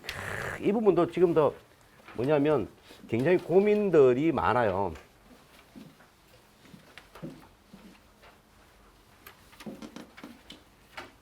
야, 이거 좀 이해가 안 가는 게 여러분들 보시면 아직까지도 무염, 그 다음에 소염,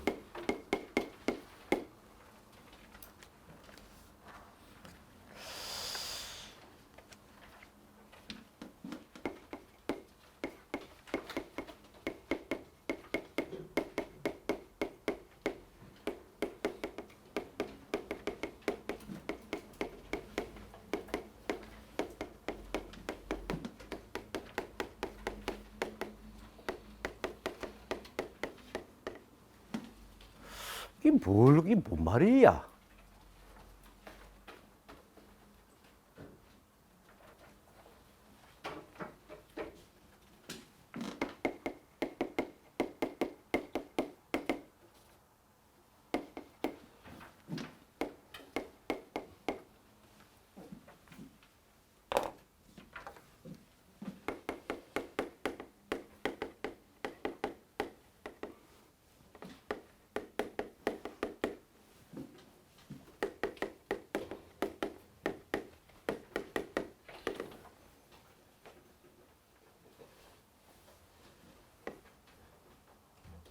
이거잖아요. 그리고 이 두 개를 가지고 우리 뭐예요? 뭐 이렇게 돼 있더란 말이에요. 이 뭐야? 어떻든 뭐냐면 여기에 화염이 진행이 되면 어떻게 돼요?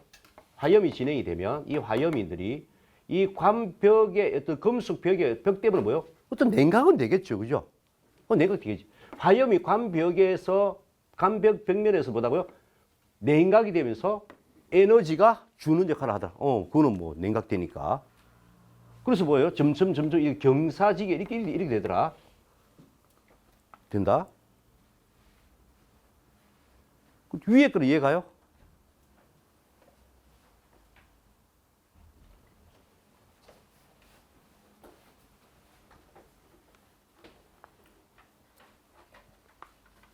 위에 거는 조금은 이해가나? 여러분 이었으니까 위에 가나요? 화염은 고체 벽면의 부착력 때문에 가연성 혼합계 형성이 어려워지고 물적 조건이 만족되지 않도록 되더라. 어렵다, 그죠? 왜 가연성 혼합, 이것은 이해가 가는데 왜 이것은 가연성 혼합계 형성이 안 될까? 화염이 부착되면서 산소와 원활하게 접촉하지 못하니까 혼합 정분이 안 되는 거 같아요. 그 부분 맞죠?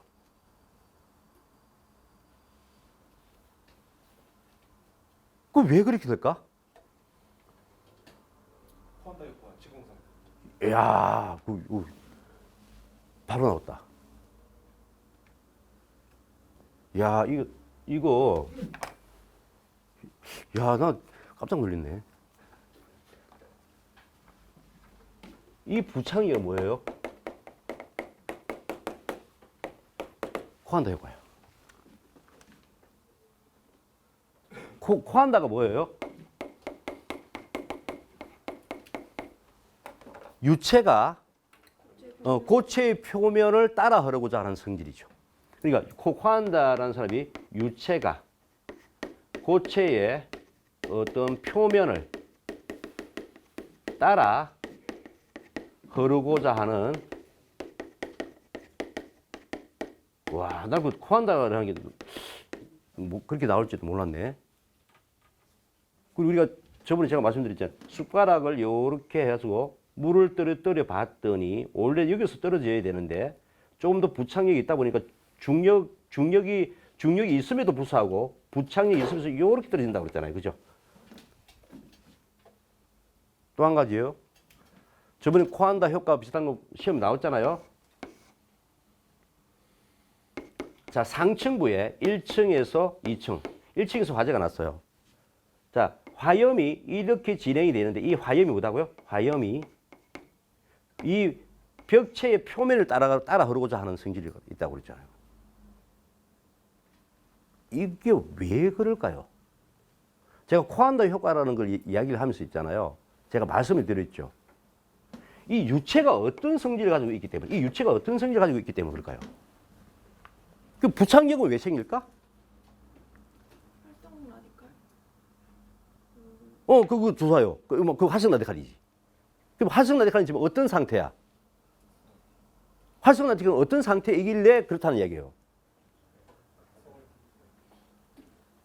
활성 라디칼은 어떻게 상태된 거야? 불안정한 상태. 불안정 상태, 그걸 뭐라고 그래? 열의 이동이 차가운 벽면 쪽으로 들어가려고 이동에 의해서 지금 이야기했잖아요. 이온화라고 그랬잖아요. 뭐냐면 어떤 지금 우리가 물도 뭐예요? 극성을 가졌잖아요.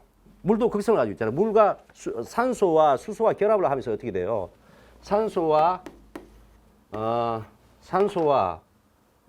산소는 산소와 수소. 이 산소잖아요. 산소는 뭐냐면 최외곽 전자를 몇 개요? 항상 8개를 유지하고자 하는 본능이 있다고 그랬고, 그리고 전기 음성도가 이것보다 이게 강하고, 전기 음성도라는 게 뭐예요? 이 원자 핵이 끌어당기는 힘이죠. 그죠? 이 산소라는 부분이 수소를 끌어당기는 힘이 강하다니까 이는 외부의 전자 하나고, 이건 지금 하나, 둘, 셋, 넷, 다섯, 6개 있잖아요. 2개가 비어 있을 자리가. 여기를 채우려고 잡아 당기는 힘이 있단 말이에요. 그걸 전기 음성도라고 그러잖아요. 당기면 원래는 이렇게 끊어져 있을 때는 이거는 극성을 가지고 있어요? 없어. 이 극성이 있어요? 없어요. 왜? 이거 하나, 둘, 셋, 넷, 다섯, 여섯, 일곱, 여덟. 이거 하나, 둘, 셋, 넷, 다섯, 여섯, 일곱, 여덟. 안에 2개 있잖아요. 그 안에 전자와 바깥의 전자가 마이너스 1.602 곱하기 10의 마이너스 19승 쿨롱이 몇 개? 8개를 가지고 있고, 안에는 뭐다고요? 플러스 1.602 곱하기 10의 마이너스 19승 쿨롱 8개가 같이 가지고 있으니까 이는 쌤쌤이기 때문에 극성이 없단 말이에요. 그런데 이 놈을 여기 채우려고 하다 보니 이는 채워야 되는 놈이야. 8개를 채워야 되니까요.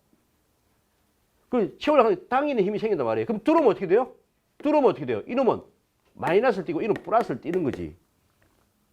극성을 띄게 되면서 뭐다고요? 이 물 분자와 물 분자의 결합을 갖게 되는 부분들이 우리가 수소 결합이라고 그랬고, 어쨌든 쿼안타 여건은 뭐다고요? 유체가 고체 배면을 따라. 왜 유체가 고체 배면을 그래요?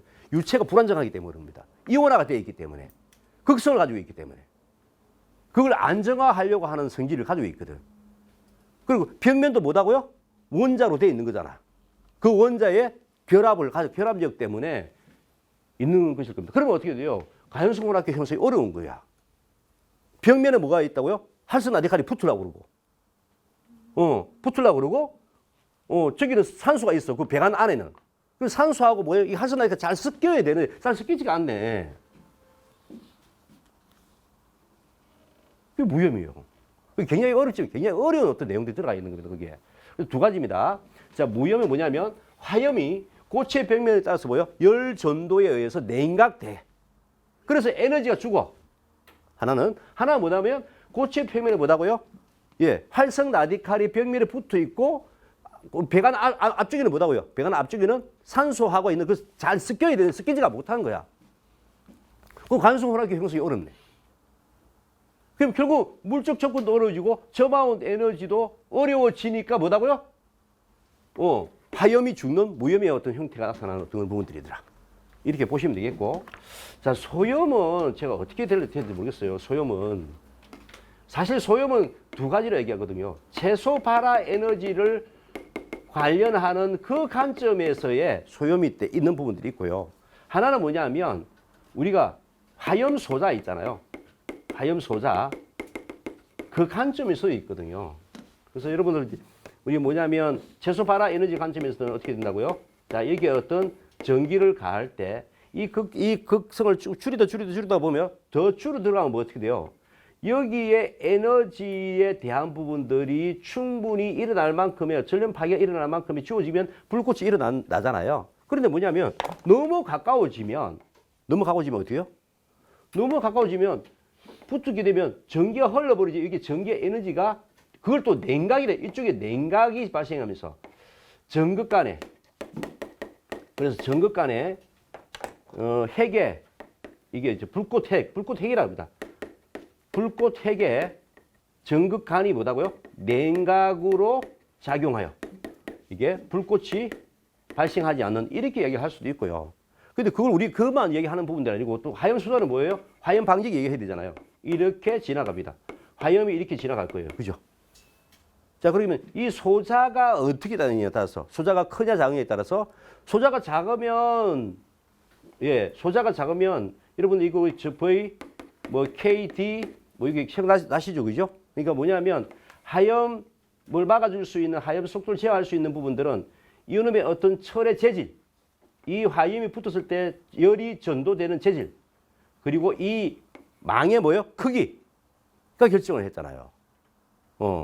그것을 이제 이게 뭐 이것은 또 어떤 거는 평판으로 이야기하는 경우도 있고 뭐 그죠? 평판을 2개 가까이 했더니 뭐냐면 화염이 죽더라.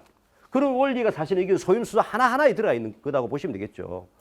그래서 소염소자에 대해 불꽃을 통과시켰을 때 뭐라고요? 소염소자의 어떤 메시의 간격 그리고 어떤 재질 이런 것들이 냉각과 이런 부분들이 진행이 되면서 소염되는 원래는 두 가지로 얘기할 수 있어요. 이건 실험할 때 이런 부분들이 이건 실제 뭐냐면 실험에서 어떤 그 제품을 만들어낸 입장이다 이렇게 보시면 되겠습니다.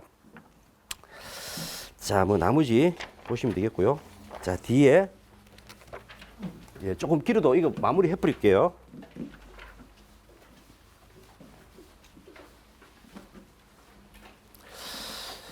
자, 이게 지금 잔투 탄저발 그러니까 성능 기준에 대한 부분들 반드시 암기하셔야 된다. 거기에 잔염 시간, 잔신 시간, 그 다음에 탄염 면적, 그 다음에 접염 횟수, 그 다음에 발연량, 이거 잔염. 자, 잔염은 여러분 어떻게 돼요? 자, 여기다가 뭐예요? 방염에다가 버너를 갖다 대서 버너를 뗐어요. 이 불꽃이 죽는 시간이 20초 이내. 자, 보세요. 여기다가 방염에다가 뭐예요? 불을 질렀어, 이제. 그 버너를 뗐어. 버너를 죽였어요. 그리고 불꽃이 죽고요. 쏙불까지 꺼지는 시간이 30초 이내예요. 그리고 탄염 면적은 얼마요? 길이는 20cm 이내. 면적은요. 50제곱센티미터 이내. 녹을 때까지의 접염을 몇 번, 한 번, 두 번, 불꽃을 갖다 대서 뭐예요? 몇 번? 3번 이상 가했을 때 녹아야 된다. 그리고 발연량은 400이더라.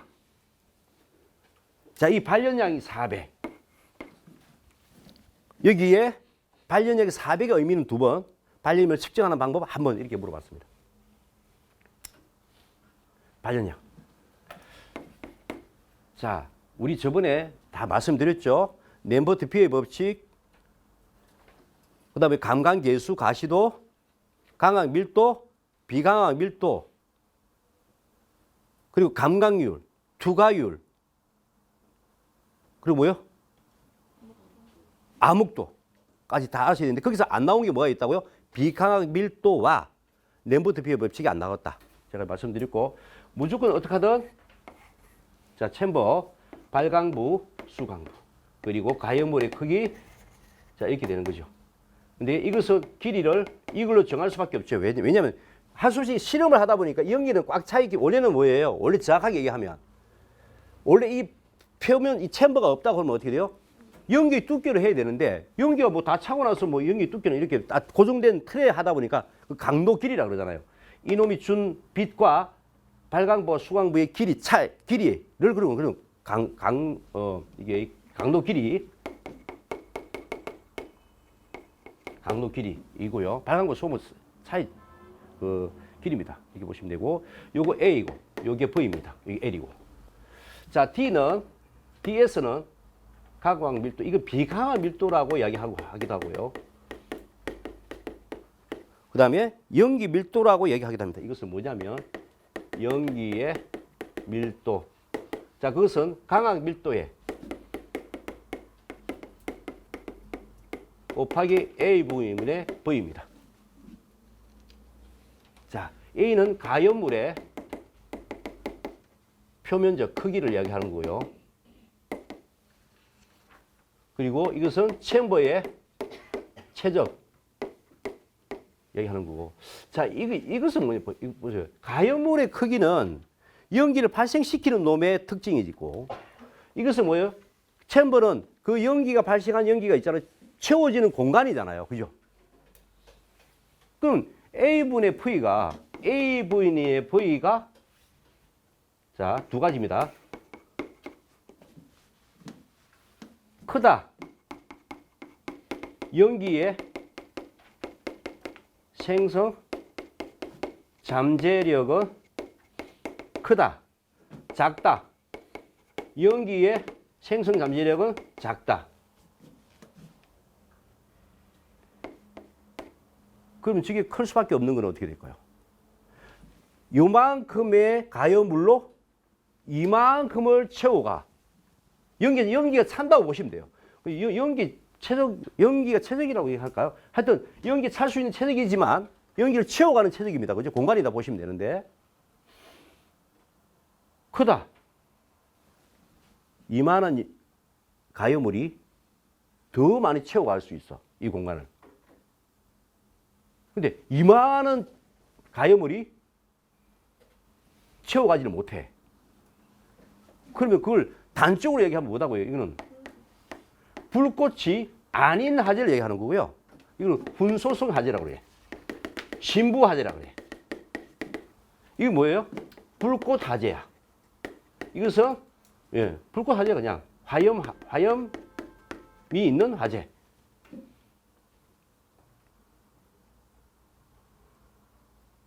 그러니까 뭐냐면 저거는 뭐냐면 아까 이야기했던 발광부에서 수광부 이놈의 가연물이 얼마만큼의 연기를 발생하는지를 측정하는 거지.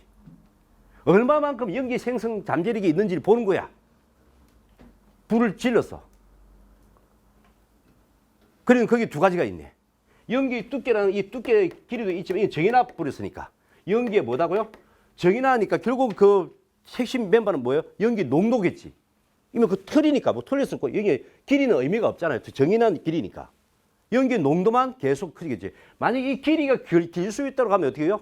농도는 줄어들겠지. 원래는 어떤 틀 안에 있다 보니까 계속 길이는 변함이 없고 농도만 계속 급속도로 커지겠지.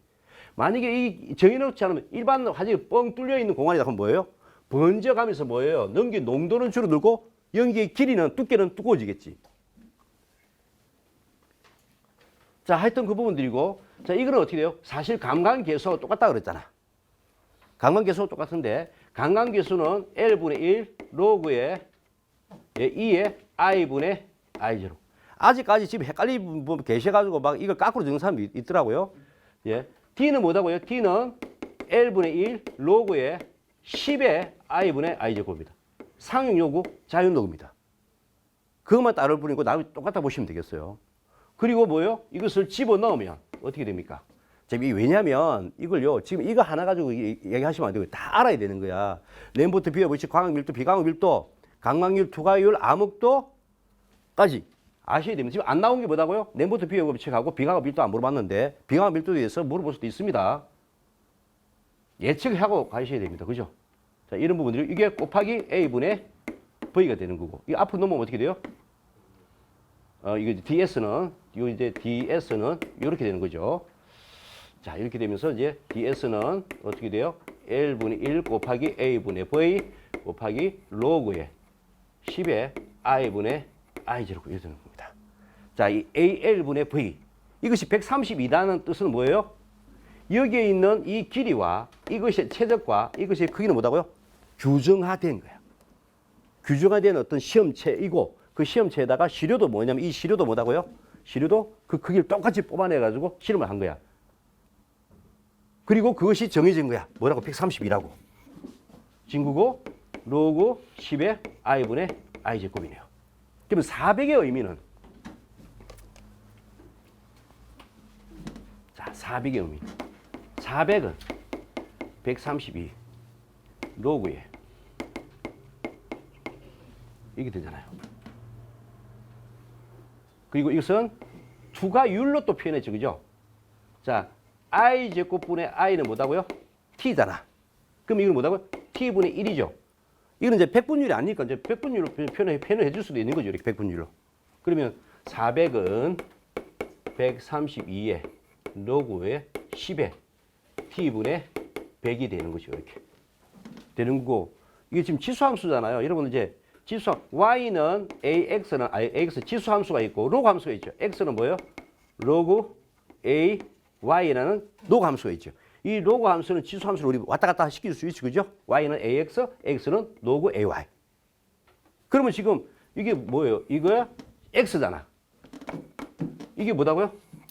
Y잖아. 자, 이거 X, 이거 헷갈리니까 이걸 넘어가야 되겠네. 132가 넘어가야겠네. 그럼 이거는 뭐다고요? X야. 이게 뭐다고요? A야. 그럼 Y는 뭐예요? 이거는 T분의 100은 A 10에 132분의 400이네. 요거 이제 옛날로 다시 한번 뽑아내 보면 지수 함수와 로그 함수로 바꿀 수 있었죠, 막 그죠? 그런 부분들을 지금 로그 함수로 되니 지수 함수 바꿔야 되니까 뽑아내야 되니까 그러면 여기 t는 0.09 뭐 32 정도 나오죠. 그리고 이것은 0.1% 정도 되죠. 투과율은 0.1%. 암흑도는 이게 또 감각률로 적은 사람이 있어. 그래서 감각률은 조금 느낌이 떨어지잖아. 원래 감각률과 암흑도는 같은 의미인데 여기서의 감각률을 적어주는 부분들은 다 감지기 이야기할 때 해줘야 되는 부분들이지 여기에 암흑도를 안 주고 감각률 적은 부분은 좀 떨어지는 거야. 느낌이. 예. 지금 뭘 하는 거예요? 방염 소재를 가지고 얼마만큼 어두워져서 피난이 어려운지를 지금 보려고 하는 거잖아. 그럼 그걸 암흑도를 해줘야 되는 부분들이고. 그리고 여러분 측정은 어떻게 된 거예요? 측정은. 예, 측정은.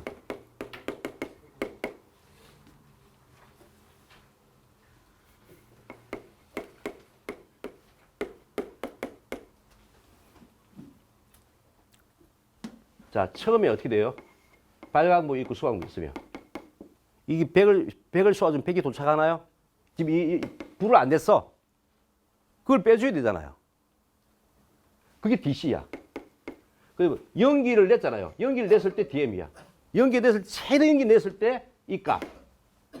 그리고 연기를 안 냈을 때 발생한 값, DC 값. 빼줘야 되지. 그래서 DM과 마이너스 DC를 측정해 가지고 있잖아요. 1, 2, 3 이렇게 있겠지.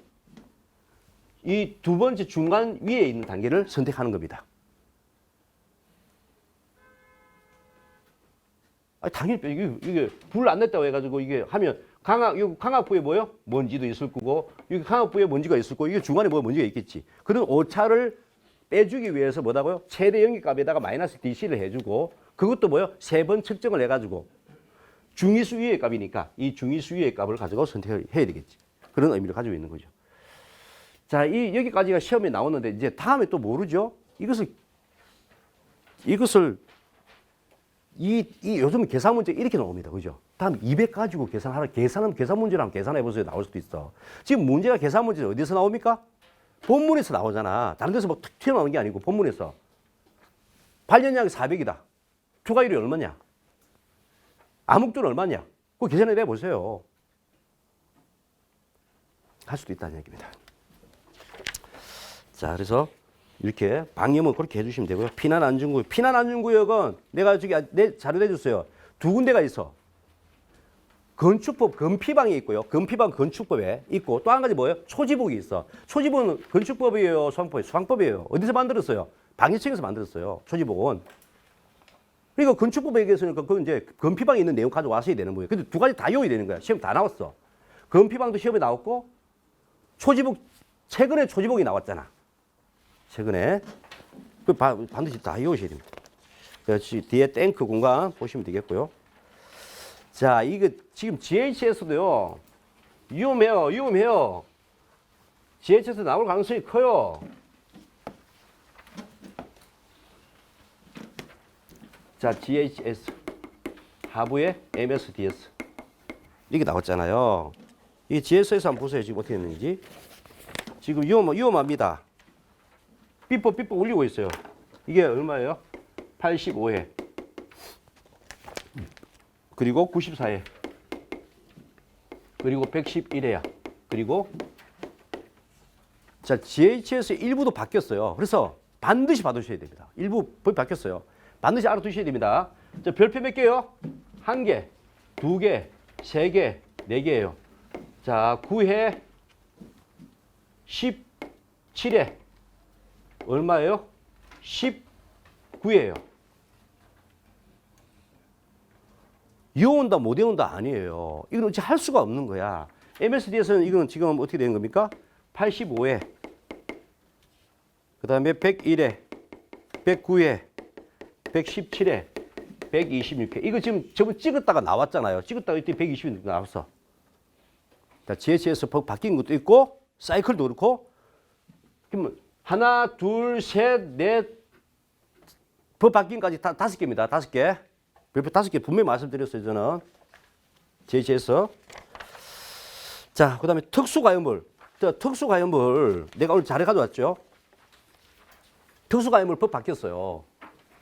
이번에 12월 1일 날 하재 예방 및 소방 시설 설치 위반 관한 법률 제가 얘기했죠, 그죠?